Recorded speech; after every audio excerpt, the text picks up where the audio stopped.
정부가 2차 추가 경정 예산 범정부 태스크포스 회의를 열고 국민지원금 지급을 위한 건강보험료 합산액 기준을 확정해서 발표했습니다. 자, 구체적인 기준이 어떻게 되는지 관련 내용 알아보겠습니다. 자, 그리고 올해 하반기 대여급 기업 공개로 꼽히는 카카오뱅크의 일반 공모주 청약이 시작됐습니다. 자, 이번부터 중복 청약이 금지되는 만큼 공모주 청약 시장에도 변화가 예고되고 있습니다. 자, 어떻게 바뀌는지 알아보도록 하죠. 경제 읽기 브리핑이었습니다.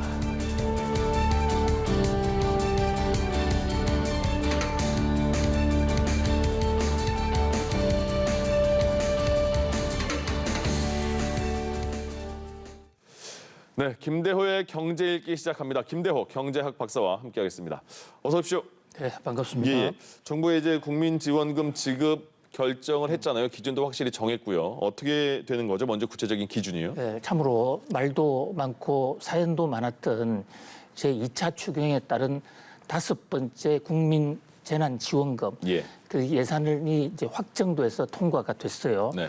그리고 이제 과연 누가 얼마만큼을 받을 수 있는가 거기에 대한 세부 기준도 착착 마련이 되어 가고 있는데요. 네. 우선 관심을 끄는 것은 전 국민들에게 원래 주기로 했다가 88%로 대상을 확정한 이 국민지원금. 예. 88%에 해당만 하면 1인당 25만 원씩 받을 수 있거든요. 네. 이걸 누가 받을 수 있느냐. 이 대목이 국민적 지금 관심사인데요. 우선 이것을 기준을 건강보험료 납부액으로 카트라인을 자르기로 했습니다. 네. 그러니까 현재 지금 국민들의 소득이 워낙 다양하니까 그중에서도 모든 사람이 같은 기준으로 들어가 있는 게 건강보험료 하나밖에 없거든요. 예. 그래서 이제 건강보험료를 기준으로 자르는데 6월치, 이미 지나간 6월치 건강보험료가 얼마였느냐, 그에 따라서 받을 수 있느냐 없느냐가 결정이 됩니다. 네. 1인 가구의 경우에는 조금 여유를 둬서 1인 가구 직장인들의 경우는 14만 3,900원보다 적어야 이제 25만 원의 국민 지원금을 받을 수가 있고요. 네. 2인, 3인 이렇게 이제 그 가구 수가 높아가면서 조금씩 그 기준도 조금씩 확대가 되는데요. 한 가지 특이할 사항은 이제 맞벌이 부부가 있는 경우에 억울하지 않습니까? 상대적으로. 네. 그래서 이번에는 한 가족 한 명이 더 있는 거로 쳐서 이를테면 맞벌이에 자녀가 둘이 있었다, 4인 가족이다.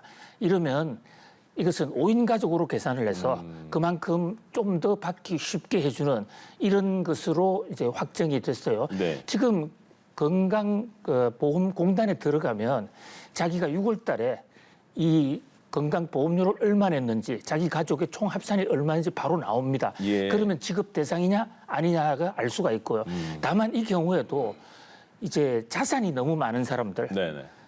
땅 부자라든지 뭐 집 부자 또는 예금 부자 이런 분들에 대해서는 아직 확정은 되지 않았는데 정부 방침으로는 예. 공시지가가 집 재산이 부동산 가격이 15억이 넘어가면 그러면 서로 국민 건강보험료로 기준으로 해당해 된다 하더라도 제외하기로 했고요. 예.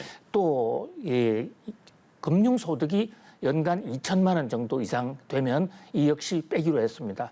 이 대목이 재난지원금과 관련해서 확정된 대목입니다. 네. 그러니까 지금 마지막에 말씀해 주신 부분은 건강보험료 얼마 내는지에 따라서 기준을 정하는데 네.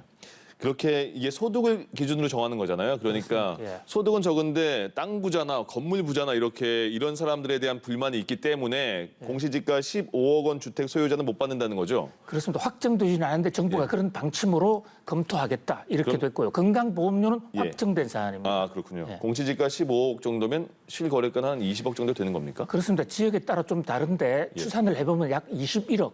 현재 지금 6월 기준으로는 21억 정도로 되거든요.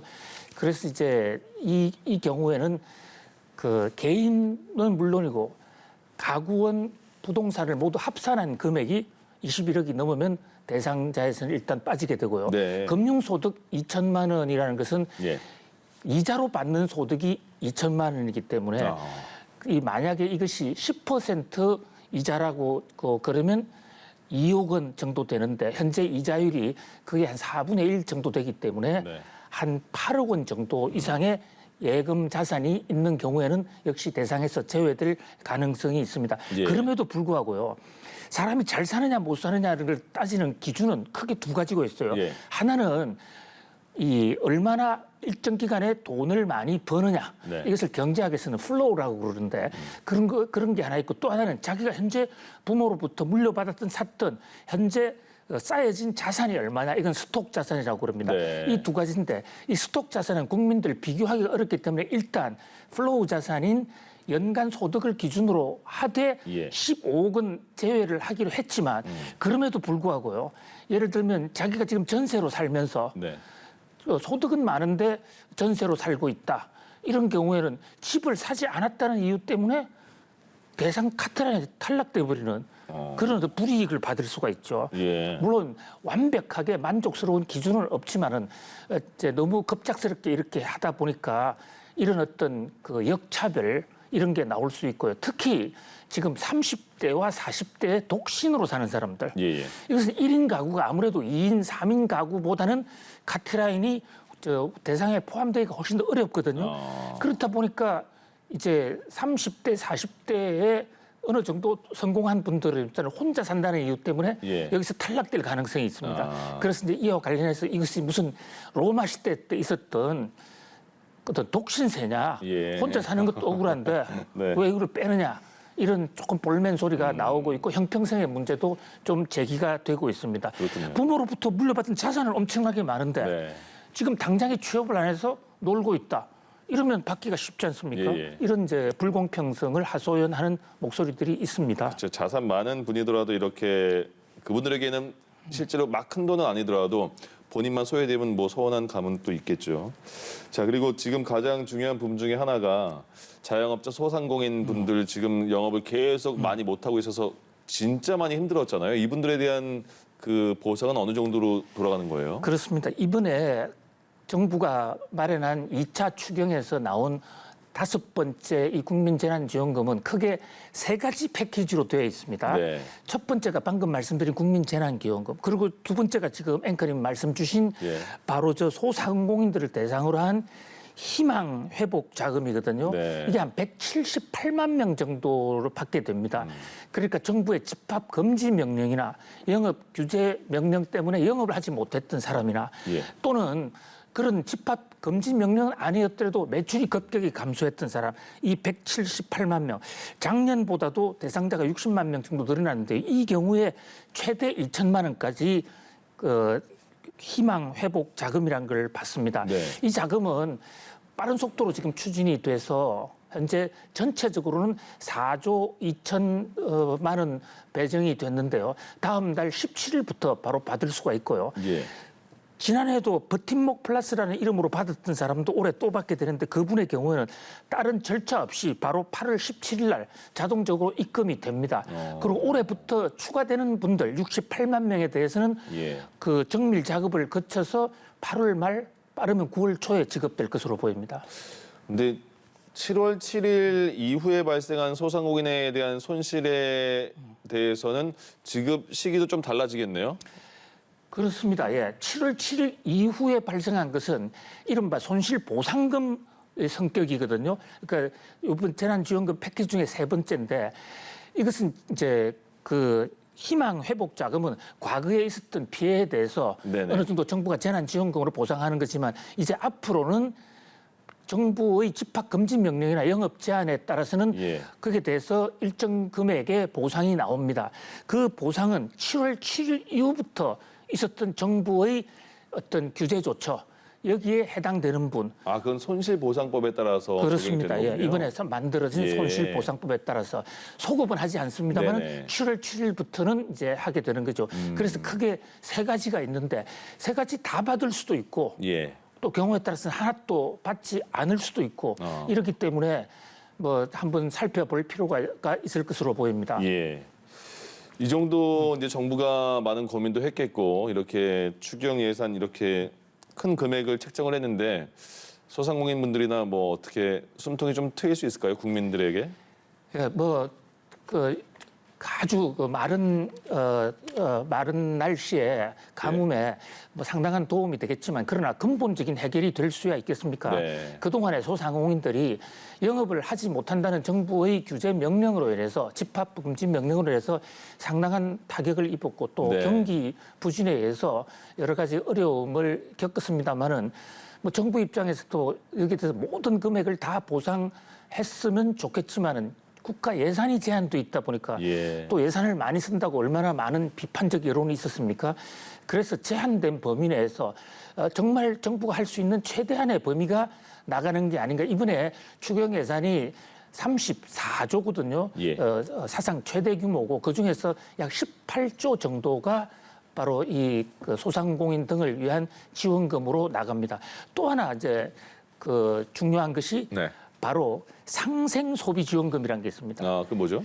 카드 그 캐시백 네네. 아. 3만 원 이상을 더 이상 많이 썼을 때 예. 돌려받는 규모 원래는 3달치 매월 10만 원씩 하려고 했는데 그 이 예산은 조금 줄여서 매월 10만 원씩 20만 원으로 규모를 줄였습니다만 그러나 이 대목은 이 소상공인들의 카드 결제 금액에 집중적으로 쓰기로 했기 때문에 특히 재래시장이라든지 동네 상권 네. 이런 데서는 상인들도 혜택을 볼 수가 있고 또 카드를 쓰는 사람들도 그 쓴 만큼의 최대 20만 원까지 캐시백을 받을 수가 있습니다. 그렇군요. 알겠습니다. 자, 그리고 저희가 공모주 청약 조금 종종 전해드렸는데 카카오뱅크와 크래프톤 공모주의 일반 청약 오늘부터 시작이 됐다고 하네요. 그렇습니다. 지금 공모주 슈퍼 위크가 시작돼서 네. 시중의 자금이 상당히 지금 요동을 치고 있습니다. 이거 굉장히 관심 많은 분야예요. 그렇습니다. 공모주는 잘만 하면 네. 리스크 없이 그 상당히 높은 수익률의 돈을 벌 수가 있거든요. 예. 지금 그래픽 그림에도 나오고 있지만 오늘 이미 카카오가 운영하는 인터넷 은행이 지금 공모주를 지금 시작하고 있고요. 예. 또 크래프톤이라는 게임 회사, 그 밖에도 그림에 나오는 여러 가지 유명 회사들이 지금 공모를 하는데요. 공모주라는 것은 네. 그동안에 상장이 돼 있지 않아서 비공식적으로만 자기들끼리만 거래하던 게 정식으로 시장에 나오는 거거든요. 예. 흔히 우리가 상장이라고 그러는데 그것은 장에 나온다는 예. 뜻입니다. 공개해서 모집한다 이렇게 알아들어도 돼요? 그렇습니다. 예. 예. 그렇기 때문에 그동안에는 살 수도 없고 팔 수도 없어서 그 보석들이 잘 알려져 있질 않았어요. 네. 근데 이제 공모 시장에 그러니까 상장이 되고 나면 괜찮은 회사들의 경우에는 그 보석을 차지하려고 여러 사람들이 한꺼번에 살 수가 있습니다. 예. 그렇기 때문에 가격이 올라가고 그동안의 역사적 경험을 보면 공모주 가격이 상당히 많이 올랐거든요. 네. 특히 우리가 따상 따블 상한가. 그렇습니다. 예. 바로 시작하는 날은 2배까지 그 공모 그 계산 가격이 2배까지 오를 수 있고 그날 또 그 오른 데서 30%까지 오를 수가 있기 때문에 네. 230%가 올라가는 거죠. 예, 예. 그렇게 오르고 뭐 일부 어떤 IPO 종목 같은 경우는 상상까지 기록했으니까 잘만 한다면 큰 돈을 벌 수 있는데 문제는 지금 최근에 주가가 좀 좋고 이러니까 네.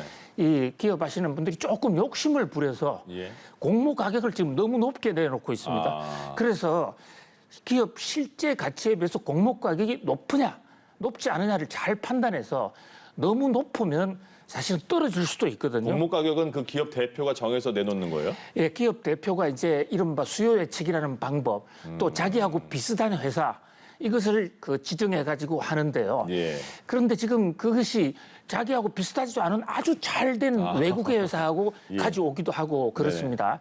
그렇기 때문에 현재 카카오뱅크에 공모 가능 물량이 나오는데 아무 데서나 공모할 수 있는 게 아니고 주관사 회사인 KB증권, 그다음에 한국투자증권 이런 4군데서만 하거든요. 예. 물량이 많은 데로 가야 아무래도 당첨 확률이 높겠죠.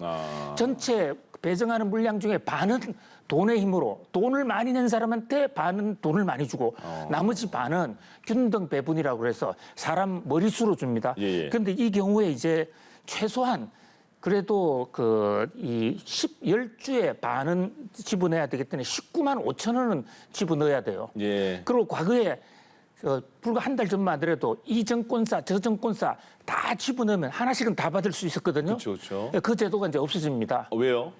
그게 너무 국민들을 피곤하게 만들고 업무를 복잡하게 만들지 않습니까? 왜 피곤하게 만든 거죠? 신경을 여러 많이 군데 써서 다 그런 거예요? 개설을 해야 되고 여러 군데 다 신청을 해야 되지 않습니까? 신경을 많이 써야 돼서.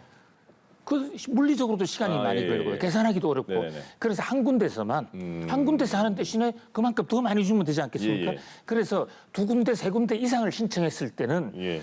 두 번째 신청부터는 무효가 되기 때문에 이거 좀 조심해야 될 필요가 있습니다. 카카오는 전체적으로 카카오 그룹, 카카오뱅크도 있고 카카오페이도 있고 전체 시총으로 따지면 100조원이 이제 넘을 것 같다네요. 예, 시가총액이라는 게 그 회사 발행 주식에다가 현재 거래 가격을 곱하는 건데요. 예. 그러니까 실제로 그 회사 주식을 한꺼번에 살려면 돈이 얼마 드느냐. 네. 이것이 시가총액이거든요. 예. 카카오 그룹을 살려면 지금 100조 정도를 내야 된다. 100조 넘는 그룹들이 많이 있어요. 지금 우리나라에 4개밖에 없습니다. 예. 삼성, 현대차, SK, LG 4개밖에 없는데요. 이 4개는 회사 숫자가 굉장히 많지 않습니까? 뭐 현대차, 현대건설 뭐 일 많은데 예. 카카오는 지금 상장사가 4개밖에 안 돼요. 그런데 똘똘한 4개를 가지고 이번에 이제 100조가 넘어갈 가능성이 있는 것입니다. 네. 카카오뱅크가 약 18조 정도 시가총액인데 만약에 따상을 한다 그러면 바로 100조가 되고 따상하지 않더라도 카카오뱅크 이어서 또 카카오페이가 또 공모를 합니다. 그것까지 합치면 한국 역사상 처음으로 당대에 시작해서 바로 그 시가총액 100조가 되는 초고속 성장, 한국에도 이른바 빅테크의 신화가 수립이 되는 셈이죠. 그럼 카카오가 만약에 5번째 100조 넘는 기업이 된다면 카카오는 왜 이렇게 100조가 넘을 정도의 기업이 됐을까요? 결국은 시대가 필요로 하는 사업, 아. 거기에 딱 맞췄다는 거죠. 예. 그러니까 카카오가 네이버보다 좀 늦었지 않습니까? 네. 근데 시가총액은 지금 더 많은데요. 지금 카톡 안 하는 사람들이 없지 않습니까? 그쵸. 근데 카톡으로 처음에 전 국민들을 자기 팬으로 끌어온 다음에 네. 그 카톡을 통해서 은행도 하고 또 택시도 불러오죠. 예. 대리기사도 하고 지금 카톡을 통하면 못하는 일이 없다. 그래서 모든 일은 카톡으로 통한다까지는 얘기가 있을 정도예요. 예. 그렇다 보니까 이제 갑질 횡포도 나오고 이러지만 어쨌든 이번에 카카오뱅크와 이 카카오페이, 카카오뱅크 같은 경우 이번에 만약 따상을 하게 되면 그 조그마한 인터넷 은행 하나가 한국 최고의 은행이라는 KB은행, 또 신한은행, 하나은행보다도 더 덩치가 커질 수도 있습니다. 예. 엄청난 지금 역사적인 변화로 볼 수 있죠. 카카오네요. 그렇습니다. 예, 카카오입니다. 예. 김대호의 경제읽기 김대호 경제학 박사와 함께했습니다. 고맙습니다. 고맙습니다.